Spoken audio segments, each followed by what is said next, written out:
Hello, and welcome to the Sunday meditation at the Light Institute of Galisteo and the Sanctuary of Light.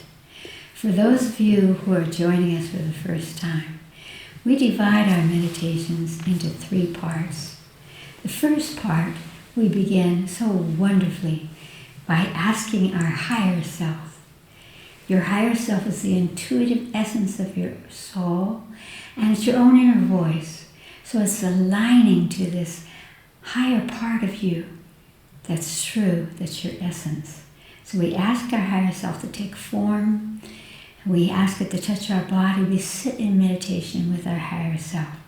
And then because we're using these technological forms, I will make a little Om sound, and you can push your pause button so that you can meditate for as long as you like.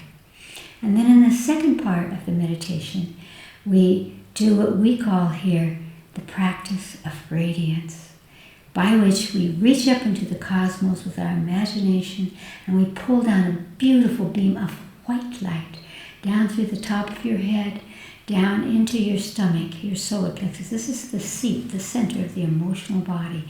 So we pull that white light in to quicken it, and then we laser it out from us. Just allow that beam to shoot out from you. I like to shoot it across the planet, because that already allows me to remember that part of my destiny is this planet, and it's yours as well. So sending that light beam across the planet and back up into the sky and into the cosmos, and pulling a white beam down. You can do it with your breath. Breathe in, pull the white light down, exhale, and laser it out through your auric field, stretching out your presence and activating your purpose. Again, I'll make a little sound, and you can do that. Just allow that to continue. It will bring you into a deep meditative state. And then in the third part, each week people send suggestions by which we focus on what's happening in the world, and then we give our gift through our meditation, focused on whatever that is in the world. And this week, it's about wind and water, because we have such an incredible imbalance. Some places are flooded and homes are lost, and some places are way so dry that everything is dying, or it's so hot that people are dying. And then there is this conversation of the winds. My higher self said 40 years ago that wind and radiation would be the big challenges on the planet, and here we are. So we'll send light, we'll send energy to the wind and the water, and imagine that they're balancing with each other, and they're balancing on the earth so that places that need that water get them. You can actually imagine a place where it's raining, and just imagine that you're sort of magnetizing that rain, that wetness, to a desert or some other place. And so you can look at that when it comes to time for that meditation. What comes into your consciousness, what needs to be balanced. If a place that you know needs less rain, then you bring the sun. If you need more rain, then you call the rain. And also we will whisper to the wind to gentle it, because we are coming into hurricane season. And that is our meditation. Then we have a second part called knowings, which we'll get to afterwards. So if you're ready, close your eyes. Breathe deeply in through your nose. And exhale with your mouth puckered like this.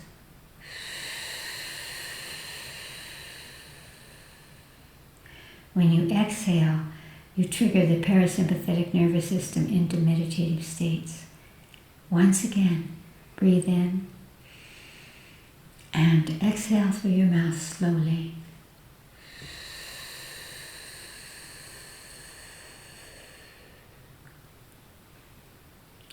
And now ask your higher self, the intuitive essence of your soul, your own inner voice of wisdom and knowing. Ask it to take a form for you. It could look like a light or a being, a tree, an animal, an equation. See what form comes for you at this moment, and do it now.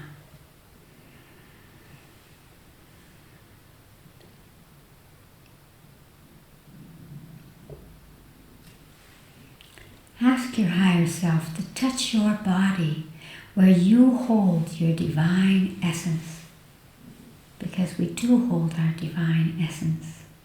So just imagine that your higher self is touching your body where that is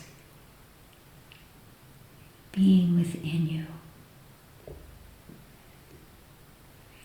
And then as you feel that touch on your body, right there in that place, imagine that you, through that point, that spin point, you draw your higher self into your body, right from there, and then you can sit in meditation with your higher self, which will bring you peace and happiness, safety.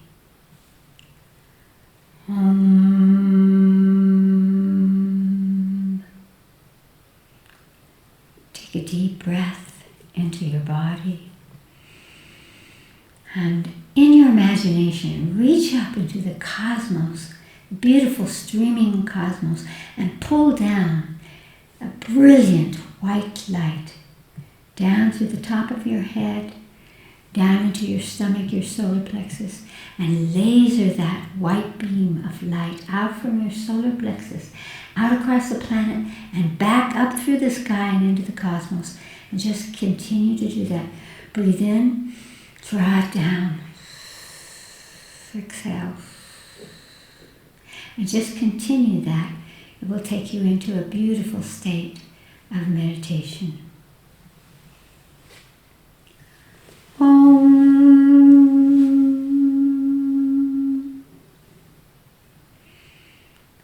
Again, breathe deeply into your body. And just imagine the elements of wind and water in your mind's eye. And ask them what frequency of light they need to come into a beautiful balance with each other, so that they give to us exactly the right amount of water, the right amount of wind that frees the atmosphere, that cleans the air. And see what color comes to you. And whatever color that is, again, reach up into the cosmos and pull that color, that tone, down through the top of your head, down into your solar plexus, your stomach, and laser that out to the wind and the waters. Your waters might be from rain, or they might be the sea, or the lakes, or the rivers, or the showers. Just feel that frequency of light accessing those two elements, so that you can feel that there's a shift that happens when they receive that light. And now just ask your body to show you where there needs to be a balance. Maybe there's too much wind or no wind, too much water or no water. Just let your body take you to a place. You might hear the name of the place, or feel it, or see it. Whatever is the situation there, that you move to that place. And again, feel the consciousness that you have communicating with that. Again, if there's too much, imagine that you could take it. You could magnetize it to a place that has not enough. If there's too little wind, imagine a place where it's very windy and magnetize that wind to a place that needs the clearing of the air. Right away comes to me India, much of the Far East, Mexico, basically all over the world. We have too much pollution. So feel your consciousness communicating with the wind to shift and clear the air. And because you perceive it and you hold it in your meditative state, you are influencing it. Do it now.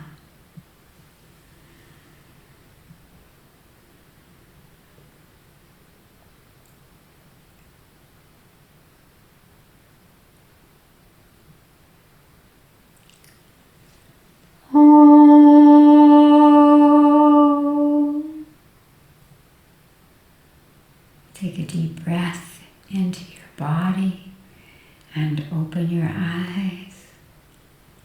I hope that you will continue those particular exercises in consciousness as you perceive what is the weather like where you are, or places where your family is, or across the planet, and realize that we do have the right, and we do have that quality of consciousness that does communicate to the elements. This is for sure. I learned these things from the Hopi Native Americans who have been calling the rain to the desert Southwest for hundreds, actually thousands of years. And so we know that it can occur, and you and I can continue that legacy. And now in the second part of this meditation on Sunday is our knowings. Knowings is something whereby people from around the world send in questions so that we can converse about these particular themes and issues to uplift ourselves and everyone else. So Alison will tell me the questions that have come today. The first question is from Barcelona, Spain. Hello, Barcelona. Dear Chris, I was recently in an airport with a long layover doing much people watching, and I noticed a significant difference in the energy of the people playing games on or using their cell phones and the people who are reading books. The cell phone users seemed so closed and gone, and the people reading books were so open and clear. As a psychologist and a huge fan of your books, I would truly like to hear your thoughts on cell phones and the effect they have on the personality. Oh my.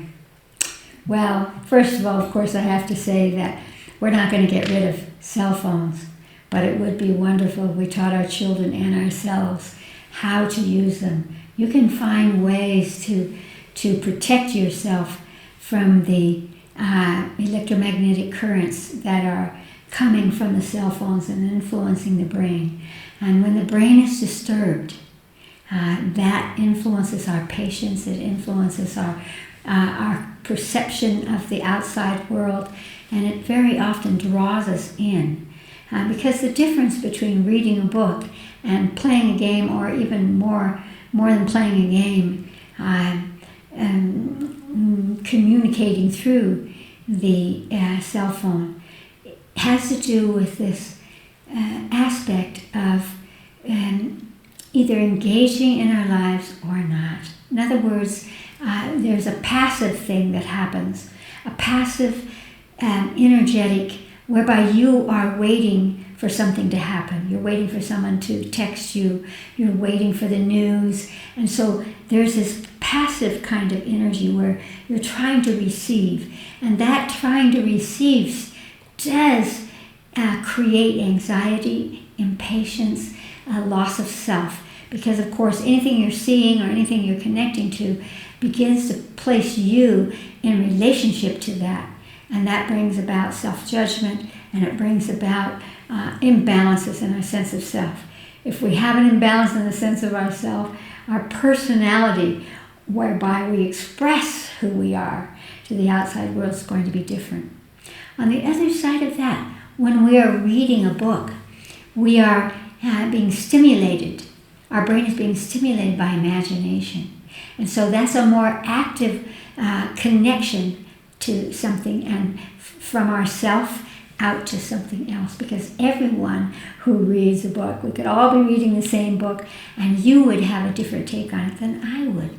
Because whatever the author is talking about, each one of us will take that in as how it relates to our own experiences, our own lives. And so it activates the stimulation of the emotional body and the imagination. So this is more of an emotion that's coming from inside us to reach out and place something. What we pretend or what we see or what we imagine goes out from us.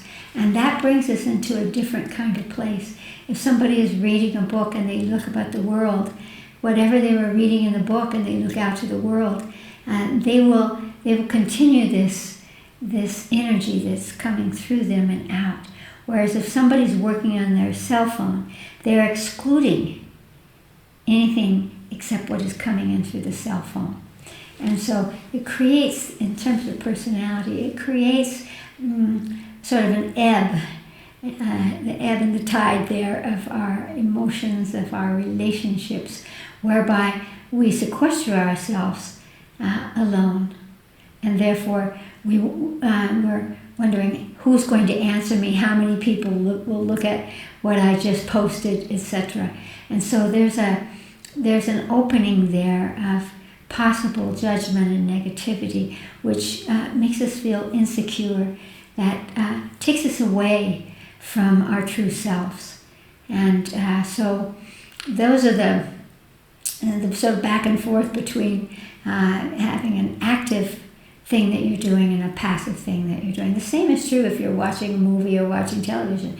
You're receiving in a passive way experiences in life rather than participating or creating them per se. But as I said, we're not going to get rid of this, and so what we want to do is to change the way we relate to it. It's amazing that we have our phones by our beds, so we're always being bombarded. There's no question but that those electromagnetic energies are influencing our brain, they're influencing our health, the pulse of our thoughts, the pulse of our feelings. And so the best thing would be to just be aware of that and begin to choose what it is that you do on your cell phone. If you are spending all your time looking at the news, you're going to be a grumpus because the news doesn't uplift you. And so there are programs, and there are wonderful images that I love about nature on the cell phone that can inspire you. But the bottom line is that when we're addicted to our cell phone, we're addicted to a passive pattern of waiting for something to come and stimulate us. Whereas when we use our imagination, we're the source of that stimulus.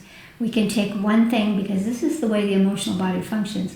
We can perceive one thing that's happening with a character, and suddenly we'll associate.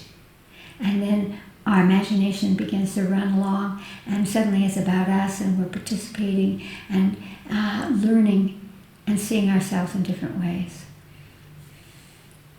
So you as a psychologist, it's important to help people to balance that.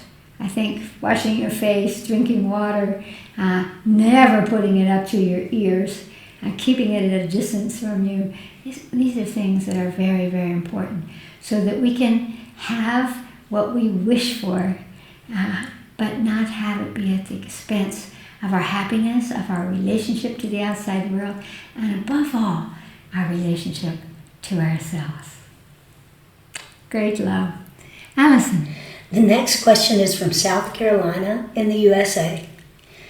Chris, why is food so addictive? And how do I change from destructive, heavy, fattening food to better food for my body without going into severe depression and withdrawal? Well, you said something so important and so true, and that is that we eat because of our emotions. It's the second thing we do when we come into body. The first thing we do is take a breath. The second thing we do is put something inside us. And so we have a lot of emotional connections to being loved, to being safe, that have to do with food.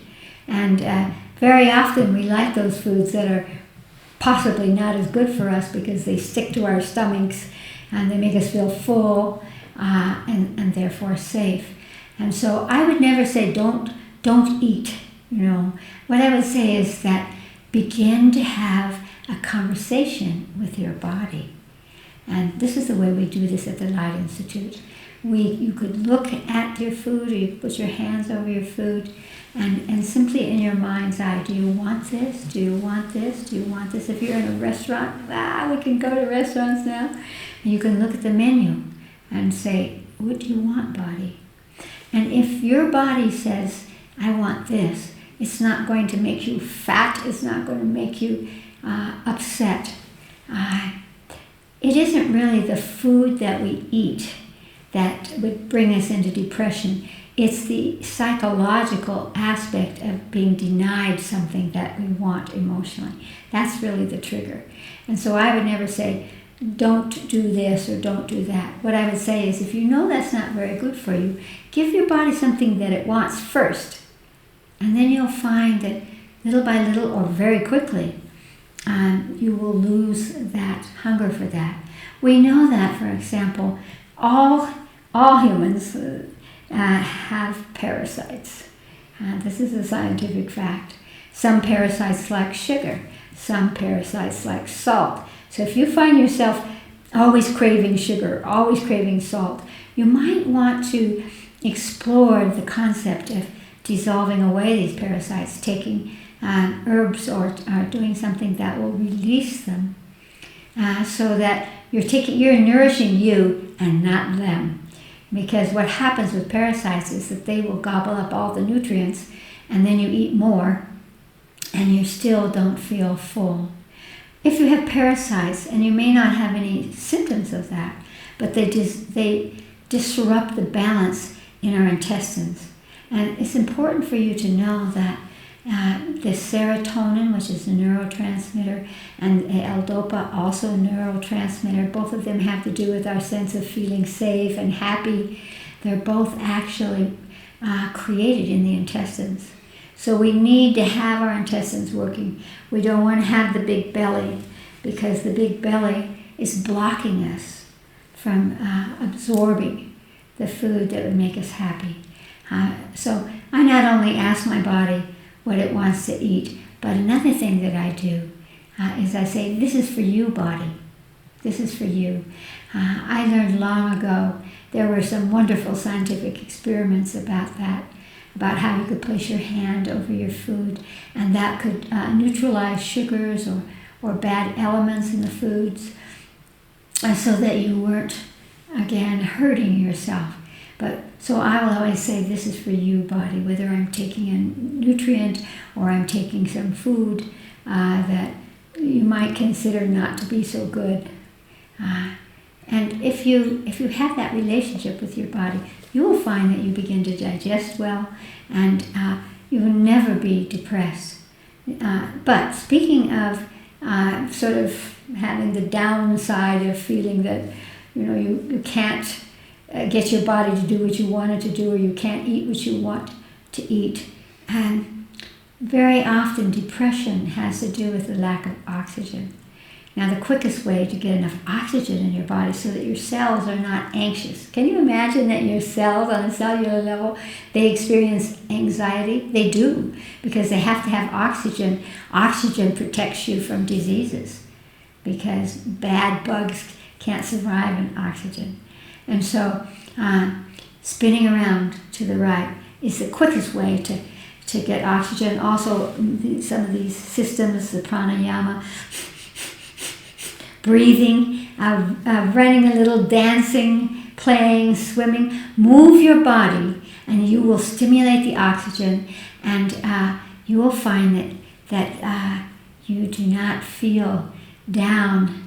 You don't have to give up something. You just have to rebalance. And the more that you rebalance and the more that you activate your relationship with your body, the less that you will blame yourself, or the less that you will have, again, this conversation of, I can't have what I'm hungry for.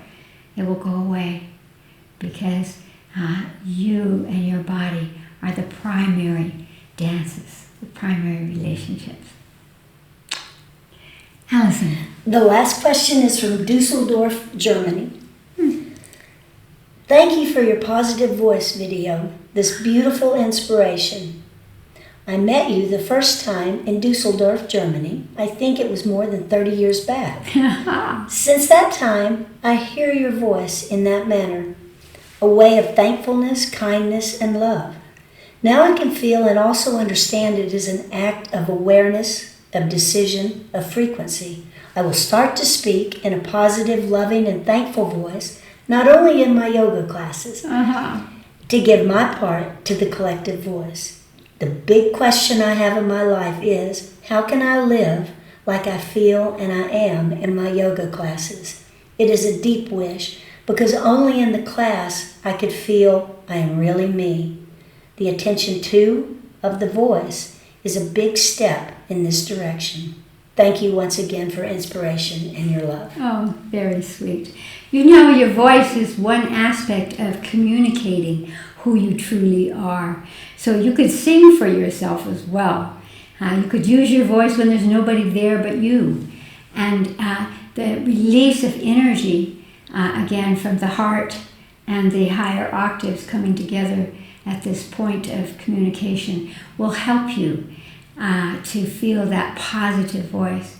I think it's important to recognize that yoga, you could think of yoga as just an expression of life, and that yoga is not just the postures that you do or the class that you're either teaching or attending, but it's something that brings you into a higher state.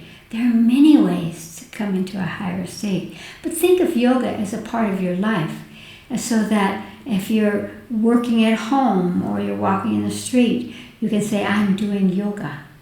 I am doing yoga. I do yoga with my breath. I do yoga with my heart. I do yoga as I move, and I do yoga as I breathe. And so take some of those elements, whether they have to do with the asanas, the positions, or they have to do with the breath or the peacefulness. Take those and be conscious of them, whatever you're doing, wherever you are in your world, so that you don't have that separation. Or when I'm in yoga, I don't think about the bad things or the things that have to be done. I'm able to focus on my body. You can focus on your body and on your consciousness anytime. You simply apply that. In a new book that I am working on called Potential Body, I talk about how when you're brushing your teeth, you could be talking to your teeth. You know, anything that we're doing, you can place consciousness there. And when you place the consciousness there, that's the yoga. And so just release it from it has to be this way and begin to expand that sense of yoga. You can even close your eyes and imagine a moment in your yoga class when you're feeling safe and peaceful. Because, by the way, when we meditate or when we do something that stops the chatter, that makes us begin to be peaceful. When we're peaceful, we feel safe. And so safety has a lot to do with how we communicate with ourselves or how we see ourselves and how we see the world.